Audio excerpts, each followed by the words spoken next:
সেই নীতি বা গঠনতন্ত্র বা তাদের নেতাদের বক্তব্যে যদি এরকম কোনো কথা থাকে বলেন, আমি আমার নেতাদের সঙ্গে আলোচনা করব, তাদের সে বক্তব্যের অর্থ জানার চেষ্টা করব, সেটা বুঝবো। কিন্তু বিচ্ছিন্নভাবে আমি একজন সদস্য জামাতের, আমি যা কিছু বলছি সেটাকে জামাত রিপ্রেজেন্ট করে না, জামাত প্রতিনিধিত্ব করে না। কাজে আমার বক্তব্যকে তো খণ্ডানোর কিছু নাই।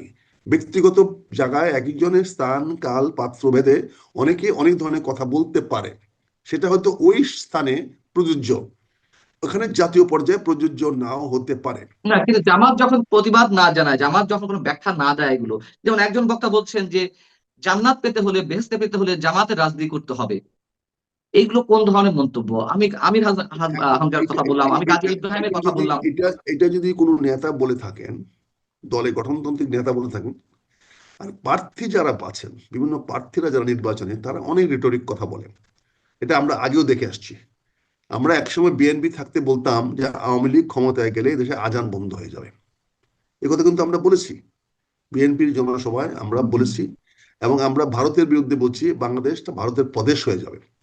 এই বিএনপি যখন আমরা করতাম, আমি যখন করতাম, তখন আমরা কিন্তু আমার নির্বাচনী এলাকাতে আমি বহুবার বক্তৃতা দিয়েছি যে আওয়ামী লীগকে ভোট দিলে এই দেশে আজান বন্ধ হয়ে যাবে, মক্তব বন্ধ হয়ে যাবে, মাদ্রাসা বন্ধ হয়ে যাবে, ভারতীয় এই দেশটাকে একটা তাদের প্রদেশ বানাবে। এটা তো বিএনপির বক্তব্য ছিল না, এটা তো সাংগঠনিকভাবে দলীয়ভাবে বিএনপি কথা বলে নাই।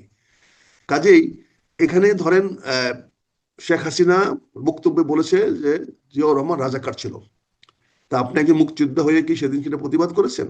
আপনারা যারা আসলে মুক্তিযুদ্ধের কথা বলছেন, মুক্তিযুদ্ধ নিয়ে মায়া কান্না করছেন, বা কি সরি মায়া করেছে না কান্না শব্দ না করেছে সেই বললাম, প্রশ্ন তো তার হবে, করছেন। না কিন্তু না, আপনার তার কাছে আমি ব্যক্তিগত জিজ্ঞেস হোক, করছি না জামাতের তার সঙ্গে। ব্যক্তিগত না, সেই ব্যক্তিগত বলছি, তখন কি কেউ প্রতিবাদ করেছেন? তো এটা রিটরিক বক্তব্য। তখন তার প্রতিপক্ষকে ঘায়ল করার জন্য শেখ হাসিনা এটা বলা প্রয়োজন পড়েছিল। তখন কোনো মুক্তিযোদ্ধারা এটা প্রতিবাদ করার নাই, তখন সেক্টর কমান্ডার, স্বাধীনতার ঘোষক, সে রাজাকার হয়ে গেল, সেটা কিন্তু কোনো মুক্তিযোদ্ধারা বলে নাই। কাজে আজকে জামাতের লোকেরা রাজনৈতিক মাঠ পরিবর্তন করার, মাঠে প্রভাব বিস্তার করার জন্য তার আঞ্চলিক এলাকায়, তার অঞ্চল ভিত্তিক এলাকায় সে কি বলছে, সে দায় দায়িত্ব তার, সেটা না, দলের কিন্তু বা জামাত দলের জামাতে নেতাদের নয়। জামাতে প্রতিনিধিত্ব তারা করছে, কিন্তু জামাত দলীয় ভাবে এটি কোনো ব্যাখ্যা দিবে না। যেমন জামাত কেন ব্যাখ্যা নিজেকে দিব? মুক্তিযুদ্ধ আমরা সপক্ষে কি শক্তি হিসেবে প্রমাণের জন্য আপনাকে দলে নিয়েছে, আবার কর্নেল অলি আহমেদ সাহেবের দলকে জোটে নিয়েছে, প্রমাণ করার চেষ্টা যে তারা মুক্তিযুদ্ধের চেতনায় বিশ্বাসী বা স্বাধীনতার সপক্ষের শক্তি।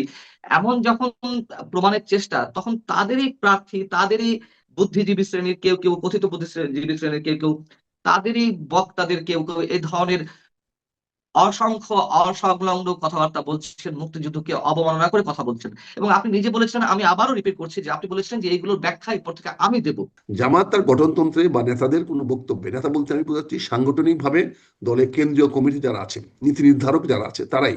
আর বাকিরা অনেক সময় অনেক জায়গায় স্থান কাল পাত্র ভেদে অনেক কথা বলতে হয়। যেমন একজন জামাতের নেতা যদি একটা হিন্দু পরিষদে গিয়ে বক্তব্য দেয়, সেখানে কি সে হিন্দুদেরকে অস্বীকার করতে পারবে না, হিন্দু ধর্মকে অস্বীকার করতে পারবে না, হিন্দু জনগণকে অস্বীকার করতে পারবে না, কিন্তু সেই বক্তব্যটা তো সার্বিকভাবে জামাতের বক্তব্য নাও হতে পারে। জামাত কি এখন আওয়ামী লীগের ভোটের উপর নির্ভরশীল হয়ে পড়েছে? আওয়ামী লীগের যে নেতা কর্মীরা মাঠে রয়েছেন বা সমর্থক রয়েছেন, তাদেরকে কদিন আগ পর্যন্ত নানান জায়গা থেকে ফ্যাসিবাদী হিসেবে উল্লেখ করা হয়েছে, দেখা মাত্র এখনো অনেককে আটক করা হচ্ছে, বিভিন্ন মিথ্যা মামলা জানানো হচ্ছে। এখন সেই আওয়ামী লীগের নেতা কর্মীরাই কি এত প্রিয় হয়ে গেল যে জামাতের নেতা কর্মীরা আওয়ামী লীগের যোগ দিলেই তাদের দায় দায়িত্ব জামাত নিয়ে নেবে? না, এটা জামাত তো বলে নাই। জামাতের বক্তব্যে ইলেকশন ম্যানিফেস্টো আসুক, নির্বাচনী ম্যানিফেস্টো প্রকাশ হলে আমরা দেখতে পারবো জামাত সেটা বলছে কিনা। জামাতের জামাতের একজন আর কেন্দ্রীয় জামাত নেতা তো তো এই পর্যন্ত প্রতিটি দিয়েছেন। বাংলাদেশের, জামাত তো বাংলাদেশের প্রতিটি মানুষেরই ভোট আকাঙ্ক্ষা করে। জামাত বাংলাদেশের প্রতিটি মানুষেরই, এমনকি শেখ হাসিনার ভোটটাও জামাত কামনা করে, কারণ সে একজন দেশের নাগরিক, সে এখনো পর্যন্ত ভোটার। কাজে তার ভোটটিও জামাত কামনা করে। সেখানে যে কোনো আচ্ছা, মানুষের ভোট সে চাইতে পারে, হিন্দু, বৌদ্ধ, খ্রিস্টান, মুসলমান, আওয়ামী লীগ, জাতীয় পার্টি, জামাত, যে কোনো রাজনীতি, এমনকি বিএনপির ভোটও সে চাইতে পারে। কিন্তু প্রশ্নটা হচ্ছে ভোট চাওয়া এক জিনিস আর তাদের পক্ষে কাজ করা আরেক জিনিস। এখানে আওয়ামী লীগ এর বিচার হবে না বা বিচার হবে, এই ব্যাপারে তো জামাতের অবস্থান খুব স্পষ্ট। যারাই বিগত সরকার আমলে অপরাধ করেছে, মানবতা বিরুদ্ধে অপরাধ করেছে, তাদের বিচার জামাত করতে ওয়াদাবদ্ধ, জাতির কাছে, জনগণের কাছে। জামাতের নেতারা এই কিন্তু কথা যারা বলছেন, নিরপরাধ, আওয়ামী লীগের কেউ। কিন্তু যারা অপরাধ করে নাই, আওয়ামী লীগ করছে বলেই যে তাদের সবার বিচার করতে হবে, আওয়ামী লীগের সবাই তো আর অপরাধ করে নাই। যারা অপরাধ করেছে তাদের বিচার করতে হবে। আপনি দেখেন সুনামগঞ্জের মান্নান সাহেবকে জামিন দিয়ে দেওয়া হয়েছে। আপনি তো বিশ্বাস করেন সে আওয়ামী লীগ করলেও সে তো আওয়ামী লীগের সকল অপরাধের সঙ্গে সংশ্লিষ্ট ছিল না। সেখানে মানহানি কে দিছে? আপনি দেখেন সাবির হোসেন চৌধুরী আওয়ামী লীগ করে, তারপরে কিন্তু তাকে জামিন দেওয়া হয়েছে। আপনি দেখেন ইঞ্জিনিয়ার মুশাররফ হোসেন সীতাকুণ্ডের, তাকেও দেখেন জামিন দেওয়া হয়েছে। তার মানে আওয়ামী লীগের সবাইকে ঢালাওভাবে তো বন্দী করা হচ্ছে না, আটক করা হচ্ছে না। যারা অপরাধী নয় তাদের কিন্তু এই সরকারও তাদেরকে জামিন দিচ্ছে, তাদেরকে বিচারের আওতায় না আনা হচ্ছে না, না। না, আমি এখানে তীব্র প্রতিবাদ জানাচ্ছি। যারা অপরাধী নয়, যারা ফেক মামলায় আটক হয়েছেন, তাদের জামিন দিচ্ছে না। অনেককে, মানে যে আওয়ামী লীগের সঙ্গে সম্পৃক্ত নয় এমন মানুষকেও আওয়ামী লীগ বানিয়ে মামলা দেওয়া হচ্ছে। মেয়ের সাথে ছেলের প্রেম, সত্যতা অসত্য, তাকে আবার আওয়ামী লীগ বানিয়ে মামলা দিয়ে দেওয়া হচ্ছে। গণহত্যা মামলায় তাদেরকে ফাঁসানো হচ্ছে। এরকম অনেক কিছু আছে। আপনি হয়তো বলছেন যে ধন্যবাদ। যারা আপনি নির্দোষ। সাংবাদিক হিসেবে আপনার কাছে অনেক তথ্য থাকতে পারে। আমি ব্যক্তিগত অনুরোধ করব, যদি এরকম ফেক মিথ্যা মামলা কারোর নামে, শুধু আওয়ামী লীগ নয়, অন্য যে কোনো লোকের নামে যদি, এবং আপনার নামেও যদি থাকে, আমাকে যদি অবহিত করেন, আমি আমার দলীয় ফোরামে আলোচনা করব, কথা বলবো। আমরা চাই না, আমরা ন্যায় এবং ইনসাফ ভিত্তিতে সমাজ ব্যবস্থা চাই। সেখানে যদি কারো বিরুদ্ধে সরকার করেছে, আমরা তো করি নাই, জামাত তো করে নাই, যদি এই সরকার কাউকে ফেক বা মিথ্যা অপবাদে, মিথ্যা কেসে মামলা জড়িয়ে থাকে, আমি বিনীতভাবে আপনার মাধ্যমে অনুরোধ করব, আপনারা আমাকে যোগাযোগ করতে পারেন, আমাকে দিতে পারেন।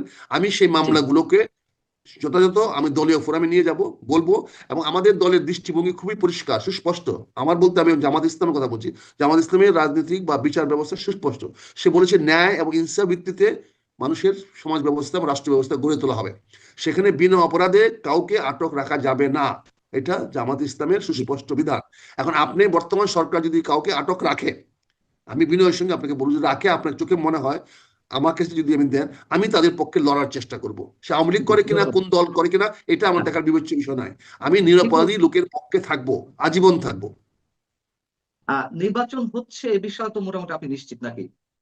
আমি তো আপনাকে আরো বোধ 6 মাস আগে বলেছি যে বলেছেন, নির্বাচন কিন্তু আপনি 6 মাস আগে ফেব্রুয়ারি মাসে হবে। বলেছিলেন। তখন তারিখটা বলতে আচ্ছা, পারতাম না, এখন সুস্পষ্ট বলতে পারি 12ই ফেব্রুয়ারি নির্বাচন হবে। কিন্তু আপনি বলেছিলেন, কিন্তু 6 মাস আগে আবার এও বলেছিলেন আওয়ামী লীগের প্রতিষ্ঠা বার্ষিকী আগে, যে আওয়ামী লীগ আজান দিয়ে চারদিক থেকে নামবে, এই সরকার বেকায়দায় পড়বে। কিন্তু সেটা তো আমরা প্রতিফলিত হতে দেখলাম না সম্ভবত। সেটা তো আওয়ামী লীগের ব্যর্থতা, আওয়ামী লীগের না, আপনি ব্যর্থতা, আওয়ামী বলেছিলেন, লীগ। আপনি হ্যাঁ, আমি বলেছিলেন, আপনি বলেছিলাম যে আওয়ামী লীগ এই প্রকাশ্যে বলেছেন। নির্বাচনে ঝাঁপায়া পড়বে, আসবে। তো সেটা হুম। আওয়ামী লীগের ব্যর্থতা। তারা যদি মাঠে না নামে, না আসে, তো আমাদের কিছু করার তো নাই। তবে আমার দৃঢ় বিশ্বাস, আওয়ামী লীগের প্রতিটি মানুষ ভোট কেন্দ্রে যাবে, ভোট দেবে। আওয়ামী লীগ ভোট পাগল মানুষ, ভোট পাগল লোক রাজনীতি করে, তারা ভোট দিবে। এখানে দুইটা ভোট দেওয়ার তার সুযোগ আছে। তাদের একটা হলো প্রার্থী না থাকলে, নির্বাচিত প্রার্থীকে প্রার্থী ভোট না দেওয়া। থাকলে কাকে ভোট দেবে? না হ্যাঁ, না, একটা এখানে তার দুইটা ভোট দেওয়ার সুযোগ আছে। একটা হলো তার প্রার্থীকে, তার মন মতো প্রার্থীকে ভোট না দিতে পারলে অনেক সময় তার পছন্দের প্রার্থীকে সে দিতে পারে। তার হয়তো নিজের দলের প্রার্থী নাও থাকতে পারে, অন্য কাউকে দিতে পারে। এটা হ্যাঁ। অতীত আমরা দেখেছি, তারা দিয়েছে, স্বতন্ত্র ভোট দিয়েছে। আর একটা, এবার একটা একটা জাতীয় ঐক্যমতের উপর একটা ভোট ভোট হচ্ছে, হ্যাঁ এবং না ভোট। জাতীয় ঐক্যমত আমরা চাই কি চাই না, এখানে আওয়ামী লীগের সুস্পষ্ট ভোট দেওয়ার সুযোগ আছে। সে যদি জাতীয় কেন ঐক্যমত আওয়ামী এই লীগ ভোট দিবে? আওয়ামী লীগ কেন ভোট দিবে? আওয়ামী লীগ নেতা কর্মীরা কেন ভোট দিবে? তাদের দলকে কেন ভোট নির্বাচনের দিবে, থেকে কেন বাইরে রাখা ভোট হচ্ছে। দিবে, কেন ভোট দিবে সেটা তার কনসিডারেশন। কিন্তু হুম। আমি মনে করি, যেহেতু এখানে একটা ঐক্যমতের পক্ষে এবং বিপক্ষে আছে, তারা তো ঐক্যমতের পক্ষে থাকতে পারে, ঐক্যমতের বিপক্ষে থাকতে পারে। এর বাইরে তো তারা কেউ তারা তো থাকতে পারে নাই, না। রাজনীতির মঞ্চে তো নাই, তো সেখানে আবার ঐকমত্যের আর বিষয়ে তারা নাই কারা, নাই অনৈক্যের বিষয়ে কারা? তারা কি বলবেন? সেখানে সেখানে যারা নাই, তারা তো বাংলাদেশে বা আওয়ামী লীগের 1% লোক না, ভেরি নেগলিজেবল পার্সেন্ট যারা নাই। বাকি সবাই তো এখানে আছে। আপনি আছেন না, আপনার বন্ধু বান্ধব আছে না, না, তাদের আওয়ামী লীগ ধার কিন্তু সবাই কাইয়ে না এখানে আছে। থাকে আওয়ামী লীগের। আমার প্রশ্ন হচ্ছে, আপনি ওইটা হাইপোথেটিক্যালি বলছেন, এখন তো যাদের অপ্রাসঙ্গিক, ধার এখন কাই নেই। এখন ধরেন, এখন এখন ধরেন শেখ হাসিনা নিজে অপ্রাসঙ্গিক। তো ওনার সঙ্গে ওনার মন্ত্রী পরিষদের প্রায় সবাই অপ্রাসঙ্গিক। তারা তো বাংলাদেশে কনসার্ন না। যারা লুটের সঙ্গে জড়িত ছিল, যারা অপকর্মের সঙ্গে জড়িত ছিল, তারা বাংলাদেশের রাজনীতিতে অপ্রাসঙ্গিক। তারা কি আসলো না, এতে কিছু আসে যায় না। আগে যারা বাংলাদেশে আসবে, নাগরিকত্ব মানবে। আপনি জেলে গেছেন না, ওকে, আপনাকে জেলে আটকে রাখছে, জেল থেকে বেরিয়ে আসছেন না, আপনি ফেস করেন। আপনি ফেস করবেন না কেন? আপনি নিরপরাধ, নিরপরাধ বলে তো জেল থেকে বেরিয়ে আসছেন। আপনাকে, আপনার প্রতি অন্যায় করা হয়েছে, অবিচার করা হয়েছে, আমরা কি বলি নাই? আমরা তো এই এই আপনার এই টিভি টক শোতে বলেছি, এই পুনিয়াকে জিজ্ঞাসা করেন, বলেছি। আমরা তো আপনার সঙ্গে সহমত জানিয়েছি। আমি তো বলেছি, পান্নাকে অন্যায়ভাবে তুমি গ্রেফতার করেছো, তুমি প্রতিহিংসা পরায়ণতা গ্রেফতার করেছো। পান্নার অধিকার আছে পক্ষে বলার, অধিকার আছে বিপক্ষে বলার। কেউ বিপক্ষে বললেই তাকে জেলে ঢুকাই দিতে হবে, আমরা এই রাজনীতি বিশ্বাস করি না। ফলে আপনার জন্য আমরা লড়েছি। হয়তো প্রকাশ্যে লড়ি না, হয়তো আপনাকে দেখাতে পারি না যে আমরা লড়েছি, কিন্তু যেখানে যেভাবে কথা বলা দরকার সেভাবে লড়েছি। এখনো আমি বিশ্বাস আমার করি যদি আমার আওয়ামী সেটা লীগের বুঝা, কোন কিন্তু আমার নিরপরাধ, হয়তো আরো অনেক পান্না, এখন নিরাপরাধ অনেক পান্না জেলবন্দি হয়ে আছে, হয়তো তাদের পক্ষে কথা বলার মানুষ নেই, তাদের হয়তো আপনারা চিনেন না, আমরা না চিনি না, আমি কিন্তু এরকম আমি মানুষ ধরেন মাস তারা জেল খাটছেন। ধরেন- আমি ধরেন যদি আমি দুইটা নাম দিয়ে বলি, আমি আমাদের একাত্তরের বাবু, আমি যদি বলি আমার শ্যামল দা, তাদেরকে রাজনৈতিক ভাবে, সাংবাদিকত ভাবে তারা কি নিরপেক্ষ ছিল, বা তারা কি অনেক অপরাধের চক্রে তারা জড়িত ছিল না? তো এখন তাদের সঙ্গে যদি আপনাকে জড়িয়ে ফেলেন, বা আপনার মতো হ্যাঁ, সাংবাদিকদের, কিন্তু তাদের তো আপনি অন্য নির্ভয়ে একটা কথা সরকার বলেছেন, দোষার করেছে। আপনি হয়তো আমার পক্ষে বলেন নাই, কিন্তু জি, আপনাকে আমি শত্রু বানিয়েছি বিপক্ষে বলছি বলে। কিন্তু না, যারা আমার প্রশ্ন বিভিন্ন, হচ্ছে যে আমি আপনার একটা যখন নাম দিয়ে বললাম, কোনো আমি সরি সাংবাদিক, নাম দিতে আমার বলা জি, ঠিক হয় নাই, তারপরে কেন বললাম, হুম, একটা উদাহরণ দেওয়ার জন্য।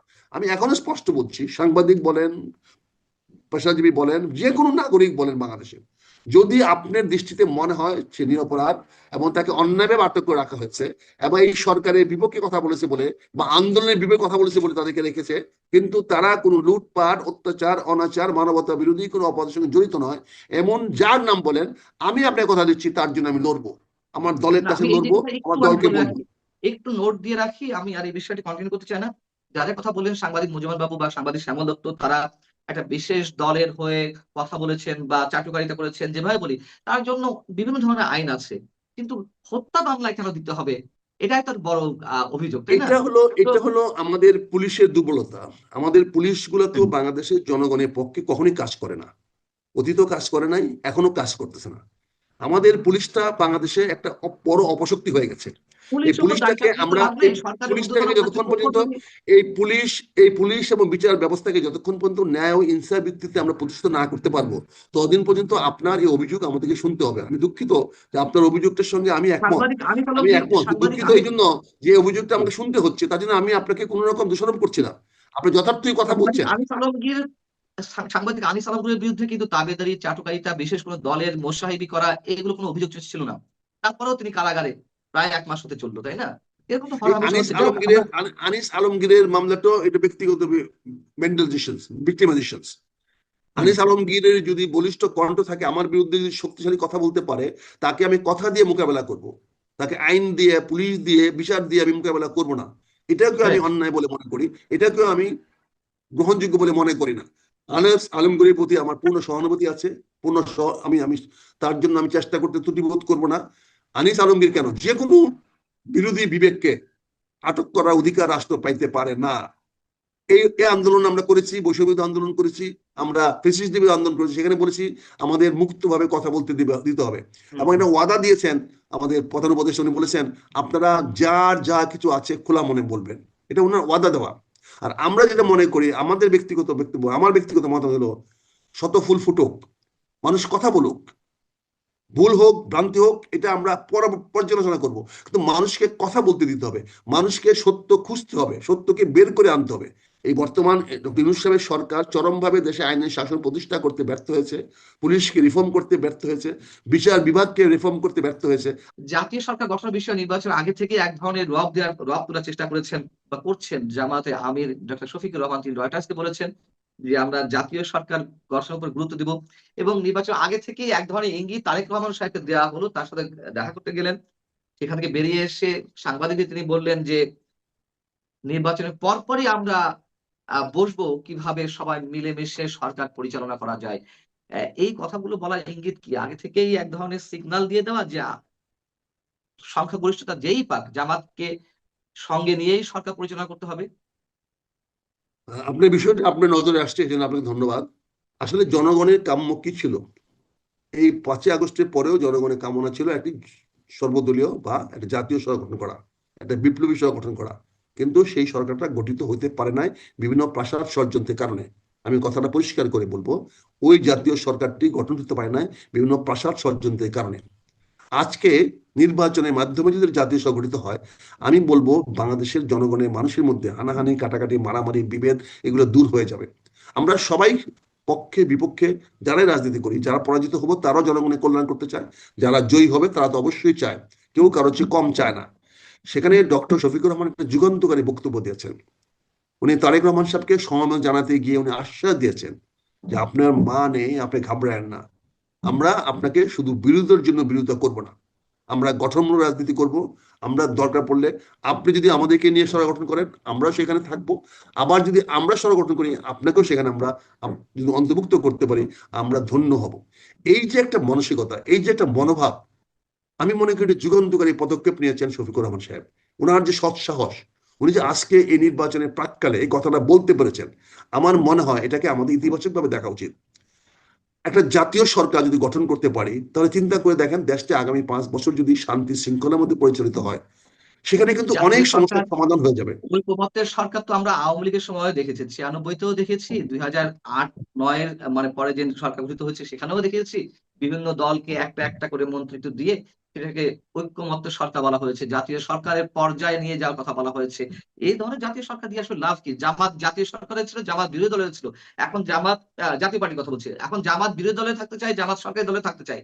এই যে একটা না, অজবরল আমার মার্কা অবস্থা, না, আমরা এখানে এখানে কি আপনাকে হওয়ার আসলে? বিনয়, আপনাকে বিনয়ের সঙ্গে বলছি পান্না ভাই, জি জি। অতীত আপনি দেখেছেন বলেই তো অতীত থেকে আমরা ইমপ্রুভ করতে চাই। অতীতটা সন্তোষজনক ছিল না বলেই অতীত জি। থেকে আমরা পরিবর্তন পরিবর্তন করে পরিবর্তন করতে চাই। আগামী দিনে আমাদের পরিবর্তনের আকাঙ্ক্ষাটা হলো যে আমরা জনগণকে বিভাজিত করব না, জনগণকে বিভক্ত করব না, আমরা জনগণকে ঐক্যবদ্ধ করে, আমরা শুধু মন্ত্রী পরিষদ বন্টন এই করেই কথা। সরকারের ঐক্যবদ্ধ হব না। আমরা এখানে জনগণের কল্যাণের জন্য জনগণকে ঐক্যবদ্ধ করে আমরা একটা জাতীয় সরকার গঠন করতে চাই, যে জাতীয় সরকার বাংলাদেশের জনগণের জন্য কল্যাণ নিশ্চিত করব। আমরা বিরোধিতার জন্য বিরোধিতা করব না, কারো পক্ষে বিপক্ষে আমরা গালাগালি জি। বা এরকম করবো না। এই বক্তব্য এখানে সবাই একটা, চায়। না না, এই সেই সব প্রতিশ্রুতি দলের আমরা, রাজনৈতিক বক্তব্য। এই প্রতিশ্রুতি আমরা হ্যাঁ, দিচ্ছি না, প্রতিশ্রুতি আমরা দিচ্ছি না, আমরা অভিপ্রায় ব্যক্ত করছি। জি। ভারত বিরোধিতা জামাতের মতন আরো অনেক রাজনৈতিক দলের একটা রাজনৈতিক পুঁজি। সেই ভারত বিরোধ, ভারতের বিরুদ্ধে যে ধরনের স্লোগান আমরা গত 16 মাসে শুনলাম, ভারতের আধিপত্যবাদের বিরুদ্ধে যেই বক্তব্যগুলো শুনলাম, ভারত আক্রমণ করার কথাও বলা হয় বিভিন্ন, এবং জামাতের বিভিন্ন যে পর্যায় থেকে ভারত বিরোধী অনেক ধরনের অভিযোগ, অনেক ধরনের বক্তব্য আমরা এই 16 মাসে শুনেছি তীব্র আকারে। সেই ভারতের কূটনীতিকরা যখন কথা বলেন বা বৈঠক করেন জামাতের আমিরের সঙ্গে এবং সেটি গোপন রাখা হয়, সেটাকে আপনি কিভাবে ডিফেন্ড করবেন?